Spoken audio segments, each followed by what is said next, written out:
Well, howdy, howdy, howdy. Nearly senior citizen here. Greetings, boys, girls, and all of our non-binary friends, and welcome to this, a brand new day. And remember, no matter who you are valid. Well, hey, just wanted to get a really quick little short video to put at the beginning of my regular video, or at the middle, or somewhere at the end. Just all the things I've got on my bed now, from my squashmallows and the piggy to the sea snake skeleton. That's what it is. I can speak English. Both of those pumpkins have LED lights in them, but I don't turn them on except like at night. And then so there's all my pillows and my stuff. And again, I want to get more so that during the daytime the entirety of my bed becomes covered with soft animals and plushies. Well, son of a gun, I'm having to hold my tablet. I mean, I probably could have set it on my table, not on top of anything, and then it wouldn't be moving around and shaky because my arms and hands are shaky. But that wouldn't be anywhere near as fun. So hopefully you're going to actually watch. Thank you very much if you do so. I don't have a ton to talk about, but I do have some, well, two things that I think are pretty heavy duty. But beyond those two things, not a whole lot, because not a lot has happened in my life. But while I was out walking this morning, and oh my God, it was painful with that heel. Bone spurs are awful. Pray you never get them. But I was thinking about, past couple days especially, I have felt as if I have a change in cognition. Like I feel like my thinking is different, not working as well. Except there's a thing about that. Maybe you can trust those feelings, and maybe you can't.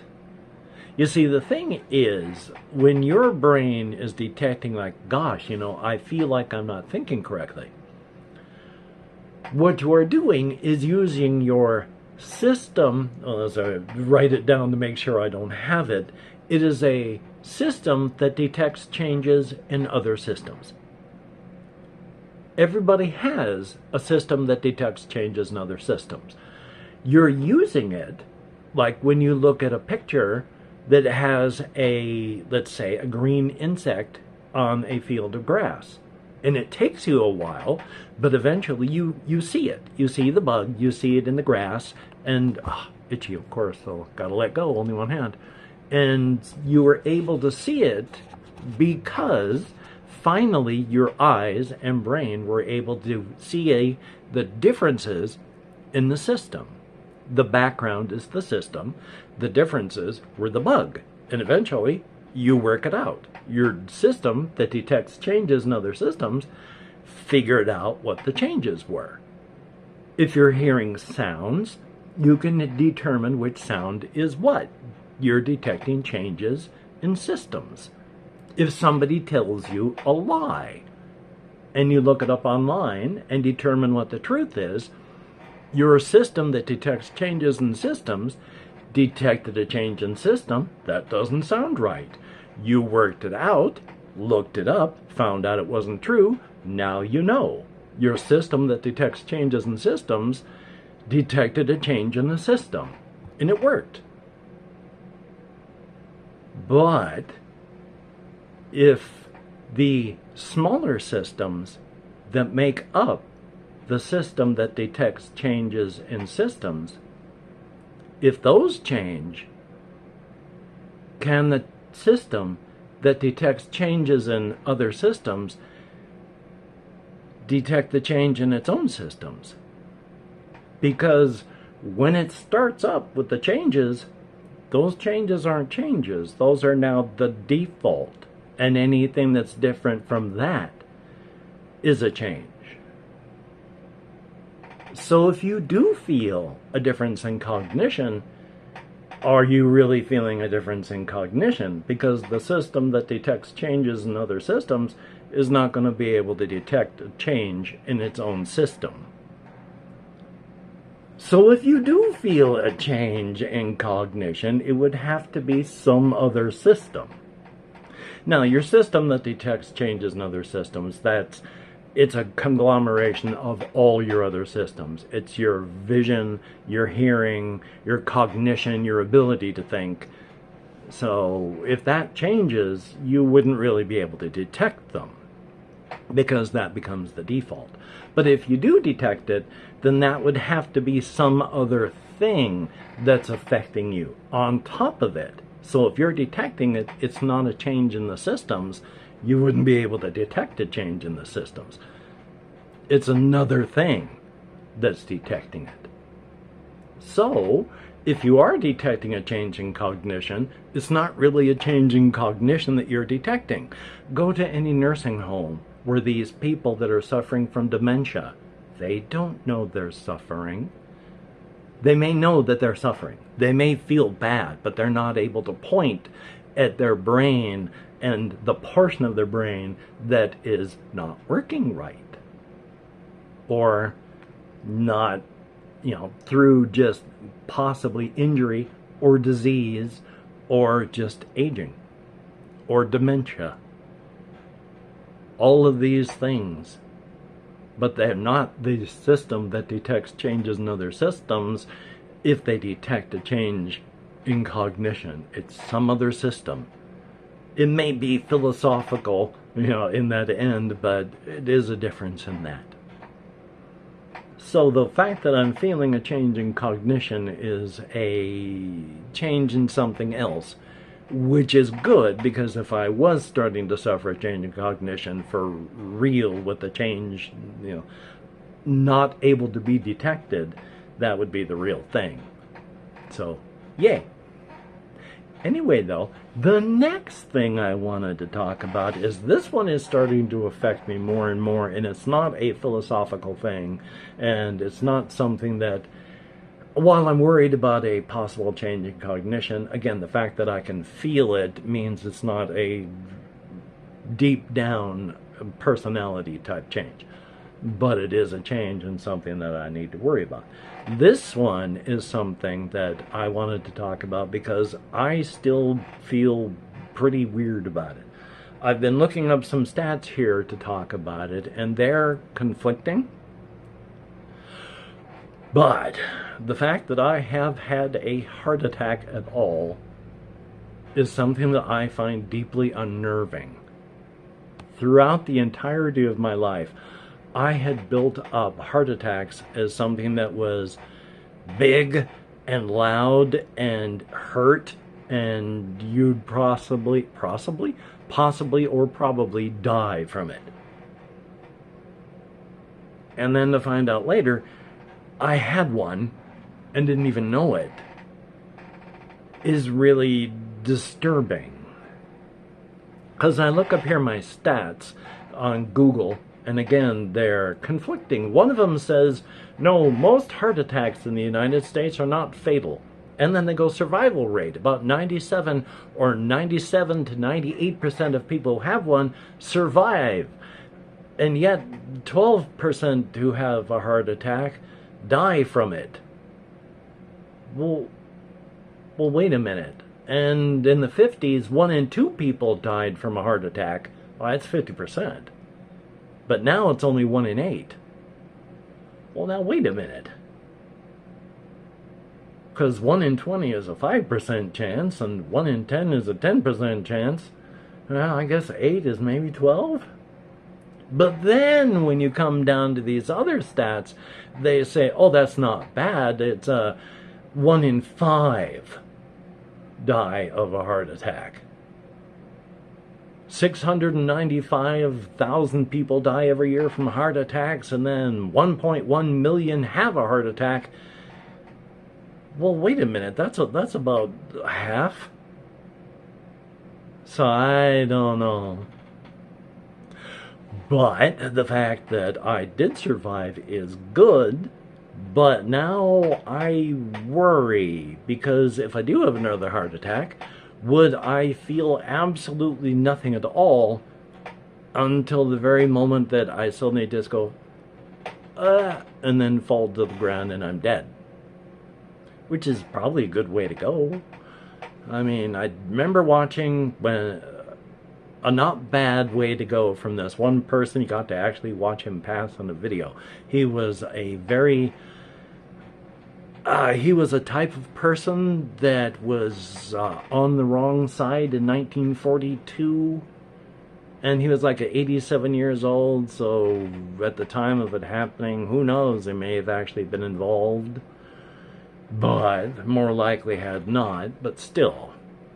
Just was at a rally of some kind, walked up to the microphone in full uniform to talk, stopped, eyes rolled up, fell to the ground, gone. Probably didn't feel any pain at all. It might have been like that for me, just walking along, suddenly really dizzy, and then down. Because when your blood pressure drops, you drop like a rock. There's no time to think. When your blood pressure drops, you're gone. So who knows? But that's freaky to think about, because I don't want to just be suddenly walking along and then not be alive anymore.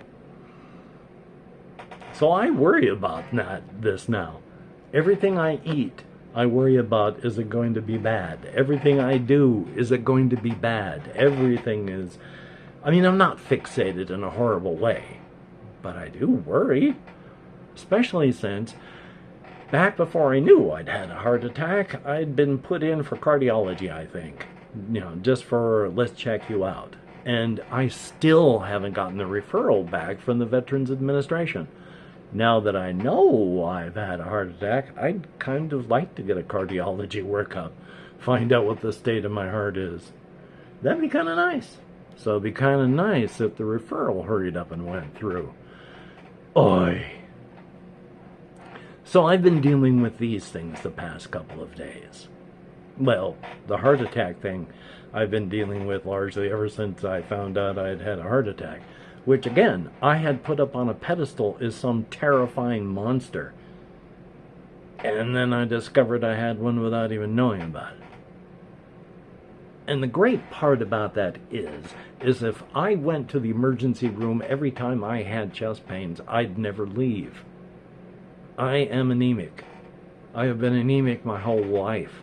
Well, the last time I had a blood check, one of the big things that, well, not big things, one of the things they said was, yeah, my red blood cells are larger than they should be. They are more full of hemoglobin than they should be, because I'm anemic. So my body has to take advantage of everything it can. If it has to pack more iron into my blood cells so that they're bigger than they should be, that's what it's going to do.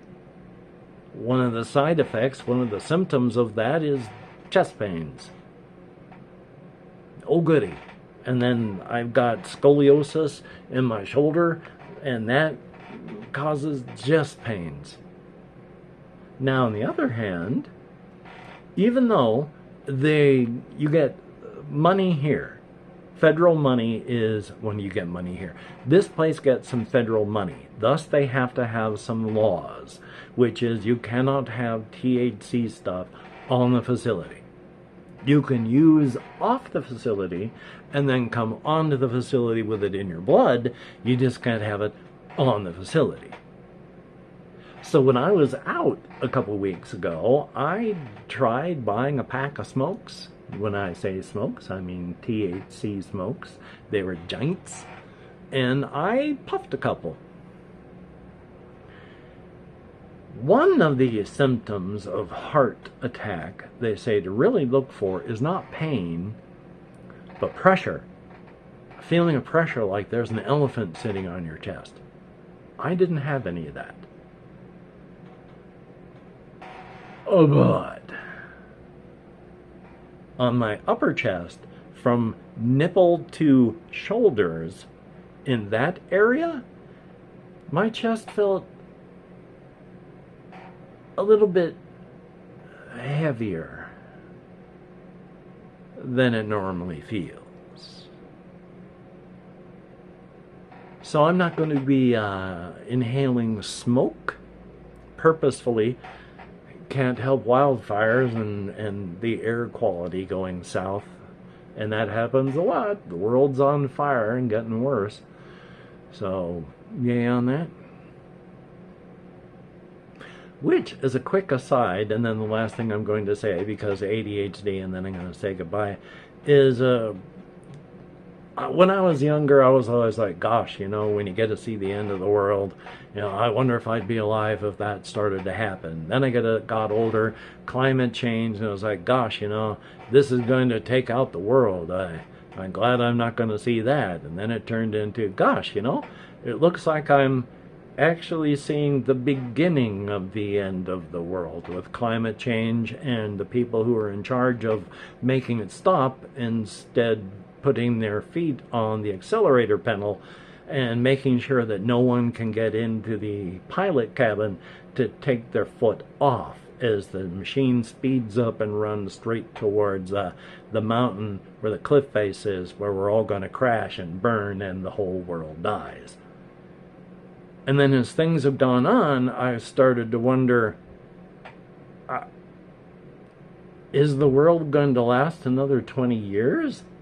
Because the world is literally on fire. Take a look at Brazil. There is going to be no more Amazon rainforest here really soon. The Amazon rainforest is on fire. Partially people, partially climate change. So, yeah, I don't even know if we're going to last 20 years. And hey, if you are a Patreon patron, thumbs up and thank you. Your help is appreciated. Even though I have no cans to hold up a magnet, which means I have no food in here. I mean, I probably could have used that, but I would have had to tilt it and such because it would have held the tablet like this. And I'm not going to talk to you for a great amount of time like this. So thumbs up, thank you. Your help is appreciated to no end. You are beautiful and awesome people. Thumbs up, thank you. To everybody who leaves me comments, I wish I could answer more. I answer as many comments as I can, which is not as many as I would like, and YouTube doesn't even show me all the comments. I don't know what the whole deal is on that. It's annoying. But they do not show me everything, but of the ones they do, I appreciate. Thumbs up and heart as many as I can. Answer as many as I physically can. Thumbs up, thank you much, it is appreciated. To absolutely everybody else, thumbs up, thank you. You are all beautiful and awesome people. Absolutely each and every one of you. And remember, do not beat yourself up if you cannot do the things that you would like to do. Beating yourself up does nothing more than just injure you. And when I say beat yourself up, I don't mean physically. I mean, don't say things like, oh, I didn't do it today, how stupid of me. No, that's not going to help you do it better tomorrow. That's just going to hurt you today. Be good to yourself, please. So, until we meet again, you take care. Have a great day today. I will see you on the flip side, and that is indeed a very good thing. I would thumbs up, but I'm holding the tablet with both hands and clipping off, periodically both parts of my head. So I am a professional video maker. I've been doing this for 10 years now. You take care. I'll talk to you all later.